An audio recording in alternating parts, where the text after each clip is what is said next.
आता पुढे काय सांगितलं, बेरीज कधी करायची. ठीक आहे, बेरीज कधी करायची, जेव्हा लहान अंक मोठ्या अंकाच्या उजवीकडे आल्यास ते मिळवले जातात. मिळवले म्हणजे काय, बेरीज केली जाते. मिळवले म्हणजे काय, बेरीज केली जाते. आता उदाहरण सांगतो बघा, इथे उदाहरण सांगतो. आता v च्या उजव्या बाजूला I लिहिले, v च्या उजव्या बाजूला, तुमची उजवी बाजू कोणती आहे, त्या बाजूची, बरोबर.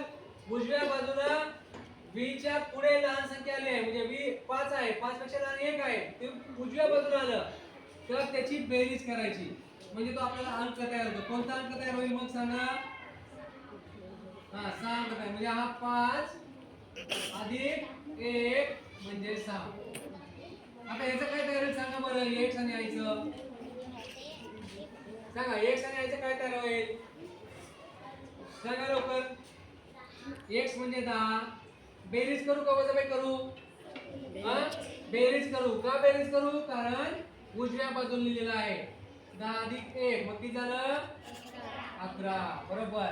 मग आता हे सांगा बरं, मी आता समजा हे d लिहिलं आणि I लिहिलं, किती झाले, d म्हणजे किती रे, d म्हणजे किती आहे, d म्हणजे 500 का, हा 500 आणि 1 501 d चा 500 आणि अधिक 1 500, बरोबर. कळलं तुम्हाला, लक्षात राहील का. काय नियम सांगतो, बेरजेचा नियम काय सांगतोय, उजव्या बाजूला लहान संख्या आली की मिसळा मोठ्या संख्येमध्ये, मोठ्या संख्येच्या डाव्या बाजूला लहान संख्या आली वजाबाकी करा. आणि एवढेच महत्त्वाचे नियम आहेत. पहिला नियम काय सांगितला, एक अक्षर 3 आपण पुढे पुढे लिहू शकतो. दुसरा नियम सांगितला वजाबाकीचा. तिसरा नियम सांगितला बेरजेचा. ओके, लक्षात राहील, ठीक आहे.